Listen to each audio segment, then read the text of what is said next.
भूगोल में आपका टॉपिक है स्वामित्व के आधार पे संसाधन। जैसा कि आप संसाधन चल रहा है, इसके पहले आपने संसाधन के अंतर्गत जो है अभी आपका ये थर्ड है, इसके पहले आपने उत्पत्ति के आधार पे संसाधनों का वर्गीकरण का अध्ययन किया। उसके पश्चात आपने समाप्यता के आधार पे संसाधनों का वर्गीकरण किया और आज की डेट में जो अध्ययन आप करने जा रहे हैं स्वामित्व के आधार पे संसाधनों का वर्गीकरण।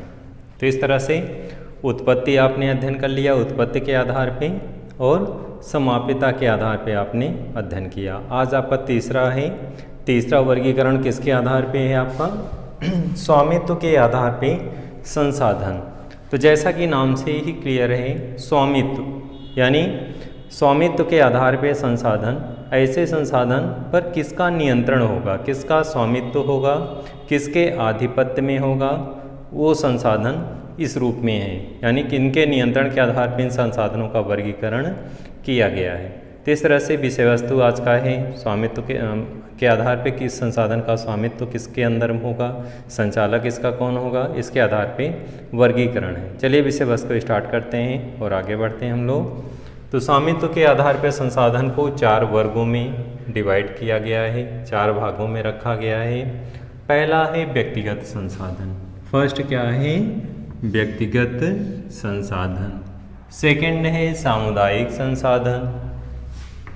थर्ड है आपका राष्ट्रीय संसाधन और 4 है अंतर्राष्ट्रीय संसाधन। नाम से ही क्लियर है कि किस संसाधन पे किसका स्वामित्व व नियंत्रण होगा।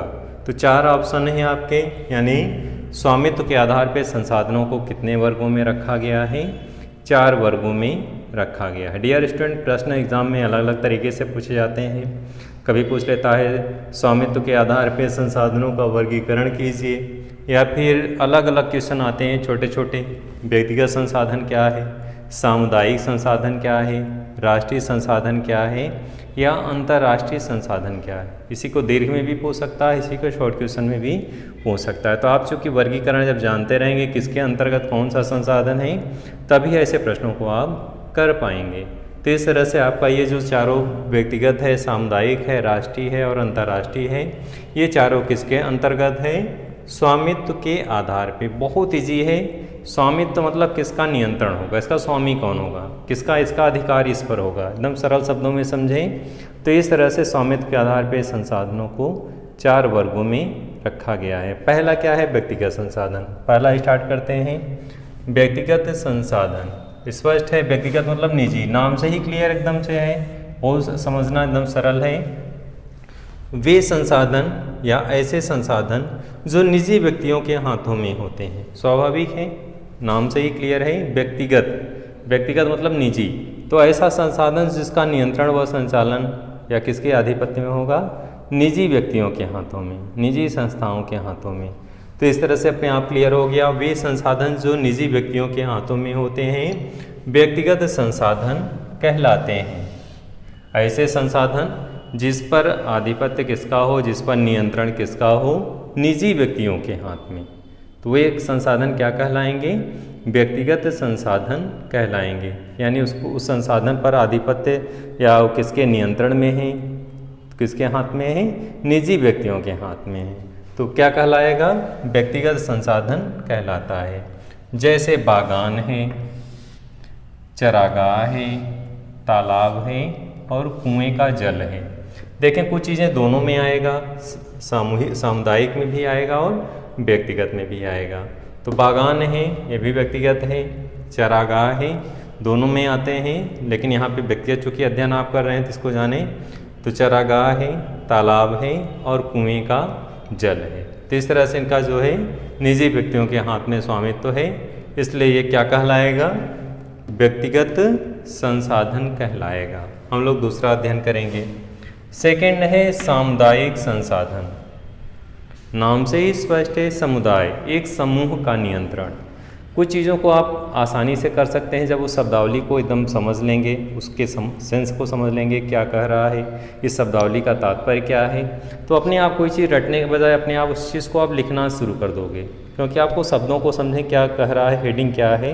हेडिंग अगर आप समझ गए तो अपने आप उस चीज़ की व्याख्या कर लेंगे। हेडिंग नहीं समझ पाए तो इस चीज़ की व्याख्या आप गलत दिशा में कर लोगे। नाम से ही है सामुदायिक, समुदाय, समूह, यानी स्वाभाविक है कि किसका नियंत्रण होगा? पूरे समूह का, एक लोगों का नहीं बल्कि समूह का। अगर वैकल्पिक क्वेश्चन अगर आ जाए जैसे कि सामुदायिक व्यक्तिगत मतलब कई लोगों के यहाँ नियंत्रण होता है या एक लोगों का या समूह का, तो जब सेंस हेडिंग समझे रहेंगे तो अपने आप उस पर टिक कर लेंगे। विकल्पी जो क्वेश्चन आते हैं तो उसका मतलब यही होता है कि आप जब किसी विषय वस्तु को अच्छे से समझे रहते हैं तब विकल्पी क्वेश्चन आसानी से आप कर लेते हो। तो इस तरह से नाम से ही स्पष्ट है, सामुदायिक संसाधन वे संसाधन जिनका स्वामित्व समुदाय के सभी सदस्यों के पास समान रूप से उपलब्ध रहता है, उन्हें क्या कहते हैं? सामुदायिक संसाधन कहते हैं।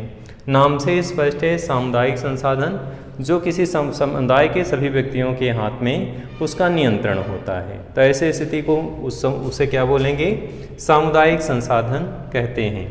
जैसे गांव की चारण भूमि, गांव की चारण भूमि जो होती है व्यक्तिगत भी होती है और सार्वजनिक भी होती है। तो ऐसे स्थिति में इस पर जो है पूरे गांव के समुदाय के लोगों का नियंत्रण है, इसलिए क्या कहलाएगा? गांव की चारण भूमि है। एग्जाम्पल तालाब है, तालाब भी सामुदायिक होता है। शमशान भूमि है, ये भी सामुदायिक है। शहरों के सार्वजनिक पार्क हैं, पिकनिक स्पॉट हैं, खेल के मैदान हैं। इस पर जो है समुदाय के सभी लोगों का, इस पर सदस्यों के पास इसका समान रूप से क्या होता है? नियंत्रण होता है।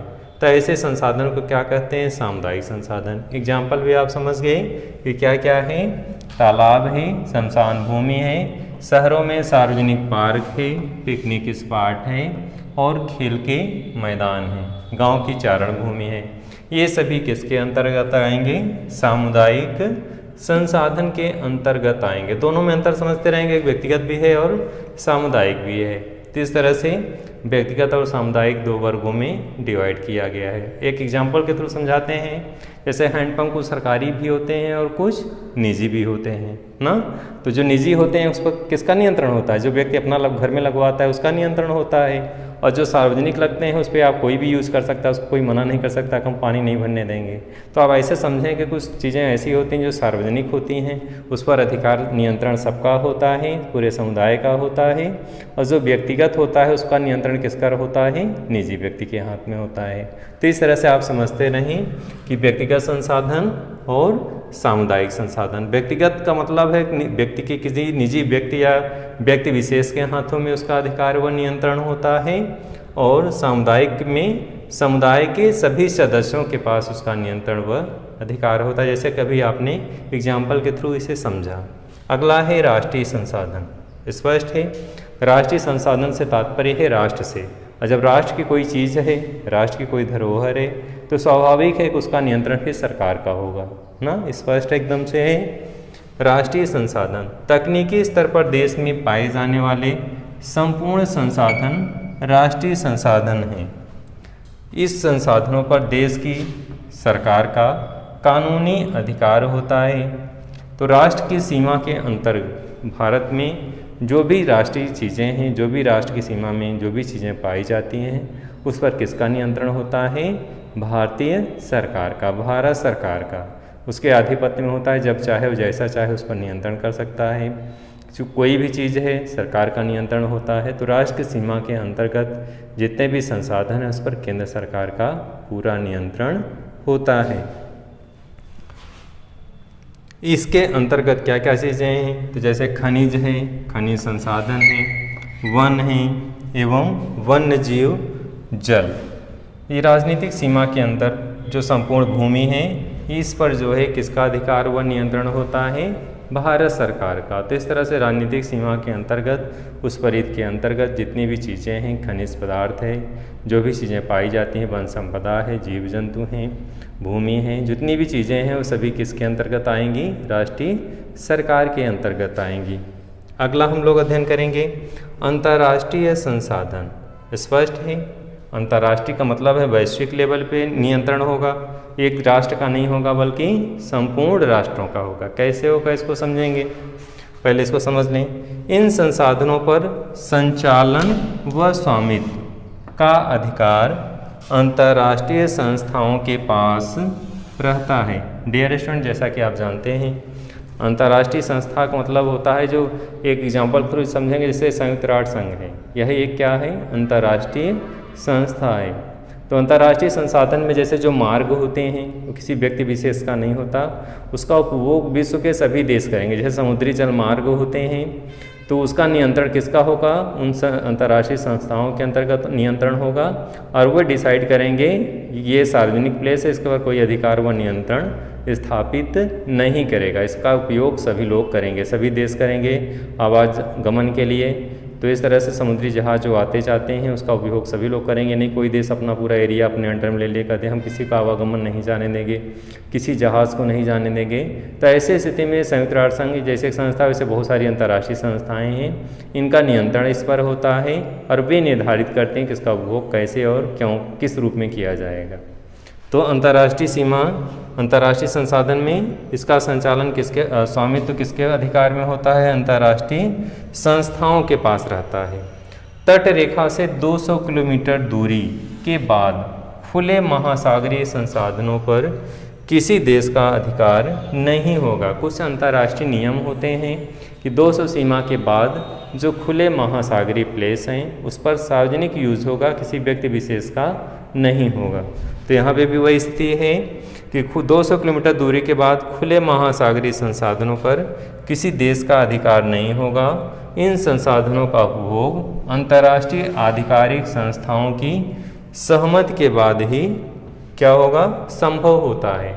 तो कहने का तात्पर्य है कि अंतर्राष्ट्रीय जो समुद्री क्षेत्र हैं 200 किलोमीटर के पश्चात उस पर जो है नियंत्रण किसी देश का नहीं होगा बल्कि अंतर्राष्ट्रीय संस्थाओं का होगा और उसके वे निर्धारित करेंगे कि इसका उपभोग किस रूप में और कैसे किया जाएगा। डियर स्टूडेंट, आज के आपने स्वामित्व के आधार पर संसाधनों का अध्ययन किया बहुत सरल तरीके से। तो स्वामित्व के आधार पर आपने संसाधन में 4 संसाधनों का अध्ययन किया। इसके अंतर्गत ये 4 वर्गीकरण किया गया है। व्यक्तिगत संसाधन है जिस पर जो है निजी व्यक्तियों के हाथ में नियंत्रण होता है। दूसरा है सामुदायिक संसाधन, यानी समुदाय के सभी सदस्यों का इस पर नियंत्रण होता है, व्यक्ति विशेष का नहीं होता। अगला है राष्ट्रीय संसाधन, राष्ट्र की सीमाओं के अंतर्गत जितने भी संसाधन हैं उस पर नियंत्रण किसका होगा, केंद्र सरकार या भारत सरकार का। और अगला है अंतर्राष्ट्रीय संसाधन जिस पर नियंत्रण किसी देश का नहीं होगा बल्कि अंतर्राष्ट्रीय संस्थाओं के अंतर्गत ये नियंत्रण इस पर होगा और वे निर्धारित करेंगे कि इसका यूज़, इसका उपभोग कैसे किया जाएगा, किस रूप में किया जाएगा। तो इस तरह से संसाधन के स्वामित्व के आधार पर संसाधनों को 4 वर्गों में रखा गया और इसके आधार पर आपने इन चारों के अंतर्गत अध्ययन किया। डियर स्टूडेंट, इस विषय वस्तु को ही समाप्त करते हैं, फिर से अगले वीडियो में मिलेंगे। धन्यवाद।